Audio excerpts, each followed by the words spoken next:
नमस्कार दोस्तों, आज हम आए हैं प्रियांशु एकेडमी पलसाना में। आपको बताते हुए भी मुझे हर्ष हो रहा है कि आपके क्षेत्र पलसाना में हम पहली बार वरिष्ठ अध्यापक भर्ती परीक्षा का बैच है वो प्रारंभ करने जा रहे हैं। जो प्रारंभ की जिसकी डेट है वो होगी 2 तारीख से हम प्रारंभ करेंगे।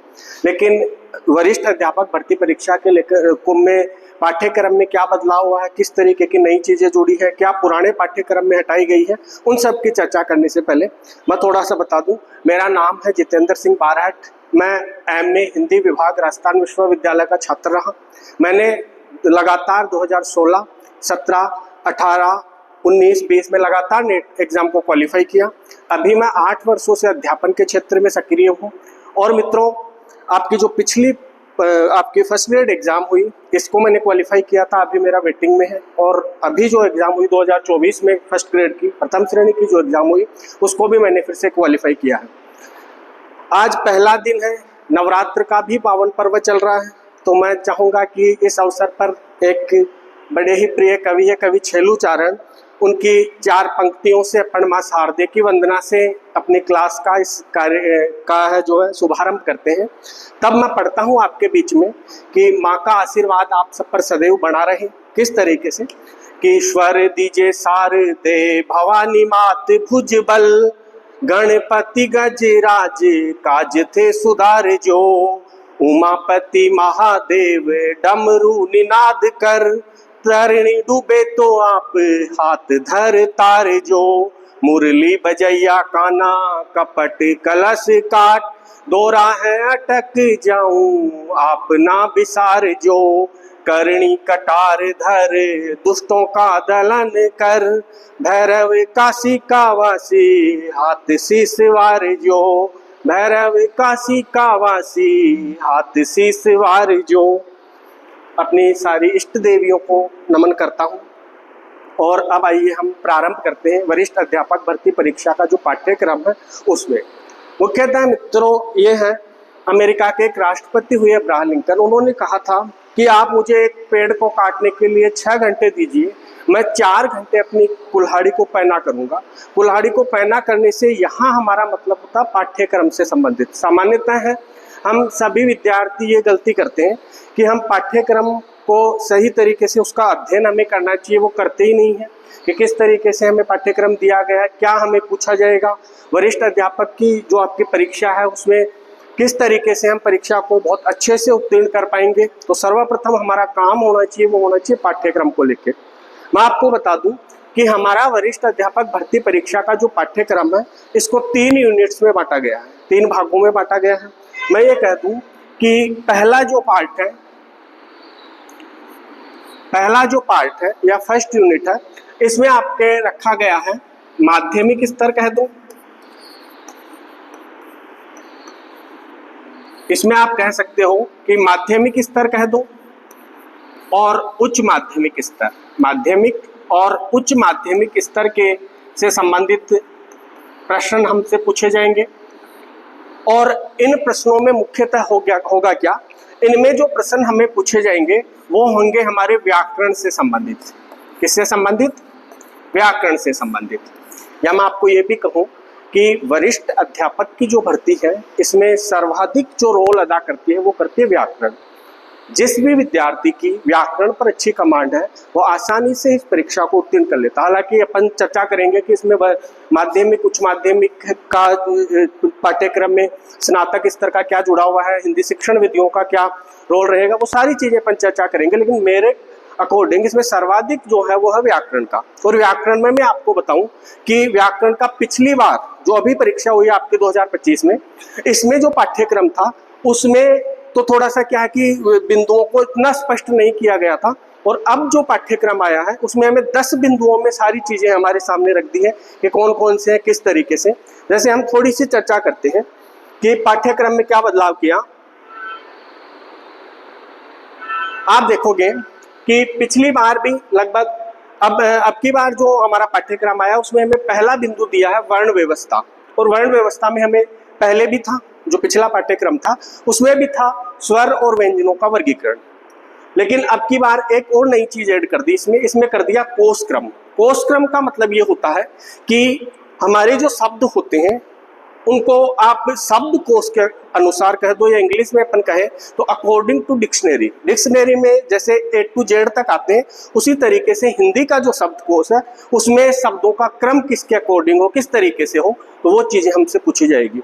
उसके बाद आपके दूसरा जो बिंदु रखा वो रखा शब्द वर्गीकरण। और शब्द वर्गीकरण में स्रोत के आधार पर कह दूं या सामान्यतः अपन कहते हैं उत्पत्ति के आधार पर। और हम 4 प्रकार के शब्द पढ़ते हैं। उसमें पहला होता है तत्सम, दूसरा होता है तद्भव, एक होता है देशज और एक होता है विदेशी। इसमें देशज नहीं, पिछली बार भी पाठ्यक्रम में ये तीनों थे और अब की बार भी इनको रखा गया है। आगे अपन चर्चा करें तो शब्द वर्गीकरण और इसका है व्याकरण आधारित। सामान्यतः अपन ये कहें कि ये जो है ये अपने शब्द जब अपन प्रारंभ करते हैं और प्रयोग के आधार पर जब हम शब्दों को पढ़ते हैं तो हमारे सामने 2 प्रकार के शब्द आते हैं। एक होते हैं विकारी, एक तो कौन से होते हैं विकारी, और एक होते हैं अविकारी। एक कौन से होते हैं अविकारी। शब्दों को जब हम प्रयोग के आधार पर पढ़ते हैं तो हमारे पास 2 प्रकार के शब्द आते हैं, एक आते हैं विकारी और एक आते हैं अविकारी। विकारी शब्दों में सामान्यतः वे शब्द आते हैं जो लिंग, वचन, कारक और काल के अनुसार परिवर्तित हो जाते हैं। विकार का मतलब ही परिवर्तन है या कह दो बदलाव है। तो इसमें हम 4 प्रकार के शब्द पढ़ते हैं। एक होता है संज्ञा, एक होता है सर्वनाम, एक होता है विशेषण, एक होता है क्रिया। और अब की बार भी इन चारों को रखा गया, पिछली बार भी ये चारों थे। नीचे पिछली बार हमें दिया हुआ था, वो दिया हुआ था अविकारी कह दो या अव्यय कह दो। अविकारी का मतलब भी ये है कि जिनका लिंग, वचन, कारक, काल या ये कह दो कि किसी भी परिस्थिति में वे जो शब्द बदले नहीं, उनको आप अविकारी कह दो। और उन्हीं शब्दों को अपन अव्यय भी कह देंगे। क्या भी कह देंगे? अव्यय। वे का मतलब हमें पता है, वे का मतलब होता है खर्च, और खर्च का मतलब भी होता है बदलाव। कोई राशि है हमारे पास, उसमें यदि हमने खर्च कर दिया तो वो उसमें वो क्या होता है, बदलाव हो जाता है। तो अव्यय ऐसे शब्दों को कहेंगे जो जिनमें किसी भी कंडीशन में किसी भी प्रकार से कोई बदलाव नहीं हो, उन्हें अव्यय कहेंगे। तो पिछली बार तो हमें दिया हुआ था अव्यय या अविकारी, यानी कि हमें चारों पढ़ते थे। अव्यय 4 या सामान्यतः 4 प्रकार के अपन पढ़ते हैं। क्रिया विशेषण, समुच्चय बोधक, संबंध बोधक, विस्मयादि बोधक, और कई जगह निपात को भी इसमें पढ़ा जाता है। लेकिन अब हमें इसमें जो नया पाठ्यक्रम है इसमें हमें दिया गया केवल क्रिया विशेषण और उसके भेद। तो हमें केवल क्या पढ़ना है? क्रिया विशेषण और उसके भेदों को। अगला जो तीसरा बिंदु, ये चौथा जो बिंदु है, इसमें व्याकरण की कोटियां, जो पिछली बार भी हमारे पाठ्यक्रम में था, उसमें है लिंग, वचन, कारक और काल। पिछली बार एक और था इसमें वाच्य, अब की बार वाच्य को हटा दिया गया है और हमारे पास बचा है लिंग, वचन, कारक और काल। यही हमें पढ़ने हैं। आगे हम देखें तो अगला है हमारा शब्द रचना। रचना का मतलब होता है मित्रों निर्माण। रचना का मतलब होता है निर्माण, यानी नए शब्दों का जो हम निर्माण करते हैं या नए शब्द जो बनाते हैं। सामान्यतः हिंदी में जो शब्द बनाए जाते हैं वो 4 प्रकार से बनाए जाते हैं, या तो संधि के द्वारा, या समास के द्वारा, या उपसर्ग के द्वारा, या प्रत्यय के द्वारा।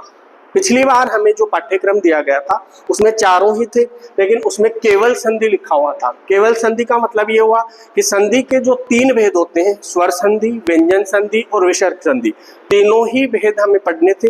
लेकिन इस बार क्या किया है, इस बार हमें संधि लिखा और उसमें जो इसका आगे ब्रैकेट में अपन कहें अलग से विभाजन और दे दिया, स्वर और व्यंजन। तो हमें केवल 2 भेदों से प्रश्न पूछे जाएंगे, स्वर और व्यंजन से। समास व भेद पिछली बार भी था, इस बार भी पूछे जाएंगे। उपसर्ग और प्रत्यय से संबंधित प्रश्न हमें पूछे जाएंगे। शब्द ज्ञान पिछली बार भी था, वही पर्यायवाची शब्द हमें पूछेंगे। विलोम शब्द, अनेकार्थी शब्द, समश्रुत, भिन्नार्थक शब्द हमें पूछेंगे, और वाक्यांश के लिए एक शब्द हमसे पूछेंगे। अगला जो है आपका वाक्य रचना, वो पिछली बार भी पाठ्यक्रम में था, इस बार भी इसको रखा है। इसमें वाक्य के अंग, वाक्य के अंग,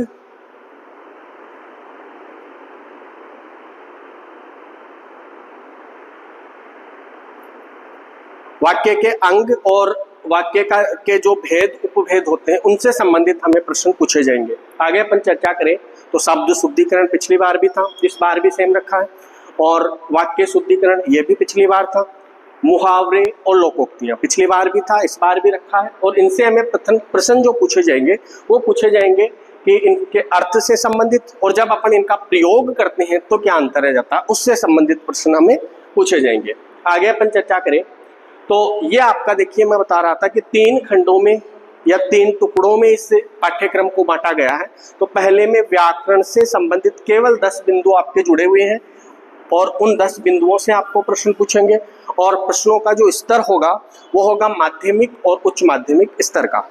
अगला जो खंड दिया है हमें, दूसरा खंड अपन कह दें, दूसरे खंड में हमें स्नातक स्तर से संबंधित प्रश्न पूछे जाएंगे। इसमें हमसे पूछे जाएंगे, पहला होगा आपकी शब्द शक्तियां, अभिधा, लक्षणा और व्यंजना, तीनों के बारे में हमसे प्रश्न पूछे जाएंगे। काव्य गुण पिछली बार भी था, इस बार भी उसी से संबंधित प्रश्न पूछे जाएंगे।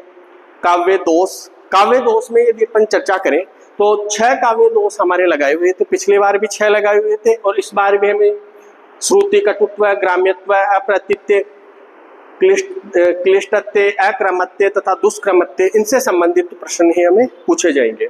अलंकारों की यदि मैं चर्चा करूं तो अलंकारों में थोड़ा सा बदलाव हुआ क्या है, देखिए कि पहले हमारे जो अलंकार लगे हुए थे उसमें एक अलंकार था मानवीकरण, एक अलंकार था कौन सा, मानवीकरण।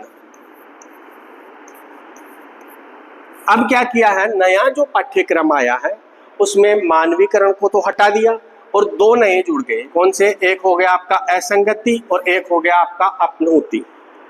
यानी अलंकार जो थे पिछली बार थे उसमें शाब्दिक और आर्थिक दोनों ही प्रकार के अलंकार हमें पूछे गए थे या पाठ्यक्रम में सम्मिलित थे। तो अब की बार क्या बदलाव किया गया है, अब की बार मानवीकरण जो आपका अलंकार था उसको तो हटा दिया और 2 नए, एक असंगति और एक अपनोति अलंकार हमसे पूछा जाएगा। आगे अपन चर्चा करें तो छंद से संबंधित, तो छंद का जो टॉपिक है या छंद वाले में भी थोड़ा सा बदलाव किया गया। छंद में पिछली बार 7 छंद थे और इस बार छंद है उनको थोड़ा सा बढ़ा दिया गया है, तो इनकी अपन चर्चा करेंगे। आगे अपन चलें तो रस पिछली बार भी पाठ्यक्रम में सम्मिलित थे और इस बार भी रस का, तो इसमें संपूर्ण आपका रस का स्वरूप, रस के अवयव जो होते हैं और रस के भेद कौन कौन से हैं, तो 9 जो भेद अपन पढ़ते हैं उनसे संबंधित प्रश्न हमसे पूछे जाएंगे। इसी में जो स्नातक स्तर का जो आपका पाठ्यक्रम है, इसी में आपसे हिंदी साहित्य का इतिहास, इससे संबंधित प्रश्न पूछे जाएंगे और इसमें आपका सर्वप्रथम जो नामकरण और काल विभाजन उससे संबंधित प्रश्न होंगे, आदिकाल, भक्तिकाल, रीतिकाल और इनकी प्रमुख जो धाराएं हैं, आप जा रहे हो क्या, इनकी जो प्रमुख धाराएं हैं, प्रमुख प्रवृत्तियां कह दो या विशेषताएं कह दो, रचनाएं और रचनाकार, यह प्रश्न हमसे पूछे जाएंगे। हिंदी साहित्य का इतिहास और इसमें 3 तो ये आएंगे आपके, आदिकाल, भक्तिकाल और रीतिकाल, और अगला आपका जो है आधुनिक काल। इसमें सामान्यतः अपन जो क्रम में पढ़ते हैं भारतेंदु युग, उसके बाद द्विवेदी युग, छायावाद, प्रगतिवाद, प्रयोगवाद, तो इसमें आपको पूछेंगे भारतेंदु युग, द्विवेदी युग और छायावाद और छायावादोत्तर। छायावादोत्तर का मतलब हो जाएगा छायावाद के बाद। तो सामान्यतः अपन कह दें कि प्रगतिवाद, प्रयोगवाद और नई कविता या 1953 के बाद का जो समय है उससे संबंधित प्रश्न, उसकी प्रमुख प्रवृत्तियां कह दो, विशेषताएं और उनसे संबंधित रचनाएं और रचनाकार हमसे पूछे जाएंगे। आगे अपन चले तो यह तो हुई पद्य की बात, और गद्य में हमसे कहानी, उपन्यास, नाटक और निबंध, इनकी प्रमुख प्रवृत्तियां कह दो या विशेषताएं कह दो, रचनाएं और रचनाकार, उनसे संबंधित प्रश्न हमसे पूछे जाएंगे।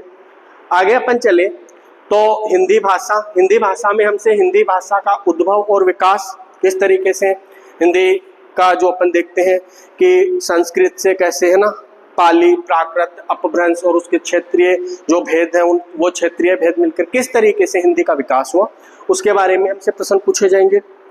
हिंदी एवं उसकी बोलियां, तो सामान्यतः अपन 17 या 18 बोलियां जो पढ़ते हैं उनसे संबंधित हमसे प्रश्न पूछे जाएंगे। राजस्थान की प्रमुख बोलियां हमसे पूछी जाएगी और देवनागरी लिपि का मानक स्वरूप है वो हमसे पूछा जाएगा। आगे अपन चले तो जो निर्धारित पाठ हमारे लगे हुए हैं वो पिछली बार भी लगे हुए थे, पाठ्यक्रम में कोई बदलाव नहीं हुआ है। कबीर ग्रंथावली, और इसमें इसका संपादन जो श्याम सुंदर दास जी ने किया था, उसमें आपके जो साखी हैं इसके प्रारंभिक 5 पद आपसे पूछे जाएंगे और पद जो हैं वो प्रारंभिक जो 10 पद हैं वो हमसे पूछे जाएंगे। और ये पिछली बार भी था और इस बार भी इसमें कोई विशेष बदलाव नहीं किया गया है। आगे अपन चले तो देखिए आपकी जो आगे है रामचरितमानस। रामचरितमानस के जो 7 कांड है उनमें से हमें बाल कांड, पिछली बार भी पाठ्यक्रम में बाल कांड था और इस बार भी कौन सा पूछा जाएगा, हमें बाल कांड से संबंधित प्रश्न पूछे जाएंगे। आगे अपन चर्चा करें तो भ्रमर गीत सार, पिछली बार भी पाठ्यक्रम में यही सम्मिलित था सूरदास जी का, जिसका संपादन किसने किया है, आचार्य रामचंद्र शुक्ल ने। और इस बार भी उसके जो प्रारंभिक 20 पद है उन्हीं से संबंधित प्रश्न हमसे पूछे जाएंगे। आगे अपन चर्चा करें मीरा पदावली, हालांकि इसका संपादन जो है वो जरूर थोड़ा सा बदल दिया गया है। आपके बाद मीरा पदावली और संपादन किसने किया है, शंभू सिंह मनोहर ने, जो जिस मीरा पदावली का संपादन किया उससे संबंधित प्रारंभिक जो 20 पद हैं वो हमसे पूछे जाएंगे। बिहारी रत्नाकर और संपादन किसने किया है, जगन्नाथ दास रत्नाकर ने जो संपादन किया है उसके प्रारंभिक जो 20 दोहे हैं उनसे संबंधित प्रश्न पूछे जाएंगे। आगे अपन चले, वीर सतसई है किसकी, सूर्यमल मिश्रण की, और संपादन किसने किया है, नरोत्तम दास स्वामी ने, डॉक्टर नरेंद्र भानावत जी ने और लक्ष्मी कमल ने। इनके संपादन, इन्होंने जिस वीर सतसई का संपादन किया है सूर्यमल मिश्रण जी की, उससे संबंधित हमें प्रारंभिक 20 दोहे पूछे जाएंगे। आगे अपन चले, कुरुक्षेत्र रामधारी सिंह दिनकर, हालांकि इसमें पिछली बार जो पाठ्यक्रम था उसमें पहला सर्ग था और इस बार जो है उसमें छठा सर्ग सम्मिलित कर दिया गया। कामायनी जयशंकर प्रसाद जी, और इसके जो 15 सर्ग है उसमें से हमें कौन सा पूछा जाएगा, श्रद्धा सर्ग से संबंधित प्रश्न हमसे पूछे जाएंगे, जो पिछली बार भी श्रद्धा सर्ग ही था। चिंतामणि आचार्य रामचंद्र शुक्ल का उत्साह है, श्रद्धा और भक्ति, लोभ और प्रीति, पिछली बार भी सम्मिलित थे और इस बार भी पूछे जाएंगे। अब की बार जो पाठ्यक्रम आया उसमें एक ये देखिए नया बदलाव हुआ है, एक उपन्यास को जोड़ दिया, और उपन्यास है कौन सा, गोदान। कौन सा उपन्यास नया जुड़ गया है, गोदान किसका है, प्रेमचंद का, ये नया जोड़ा गया है। कहानियां, उसने कहा था, हिंदी की चर्चित कहानी है चंद्रधर शर्मा गुलेरी जी की, पिछली बार भी पाठ्यक्रम में सम्मिलित थी और इस बार भी हमसे पूछी जाएगी। पूस की रात, पिछली बार भी थी प्रेमचंद जी की कहानी और इस बार भी है, हमसे पूछी जाएगी। एक यही सच है मन्नू भंडारी जी की, यह सम्मिलित की गई है, और एक नाटक जो है आषाढ़ का एक दिन मोहन राकेश का, ये हमसे पूछा जाएगा या इनसे संबंधित प्रश्न हमसे पूछे जाएंगे। अगला जो आपका खंड बचता है तीसरा या तृतीय अपन कर दे, तीसरे खंड में हमें हिंदी की जो प्रमुख हिंदी शिक्षण एवं शिक्षण विधियां नाम से हैं उनसे संबंधित प्रश्न हमसे पूछे जाएंगे।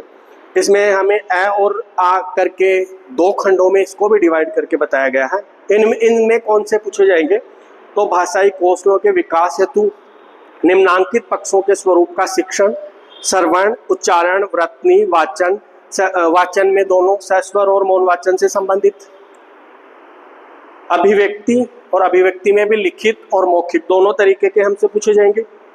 हिंदी की विभिन्न विधाओं का शिक्षण, शिक्षण विधियां एवं पाठ योजना, निर्माण, इकाई व दैनिक दोनों से संबंधित, गद्य शिक्षण, पद्य शिक्षण, व्याकरण शिक्षण, रचना शिक्षण और नाटक शिक्षण से संबंधित प्रश्न हमसे पूछे जाएंगे। और आज जो है अपन कहें कि पाठ्यक्रम में लगभग अपन अंतिम चरण तक पहुंच चुके हैं।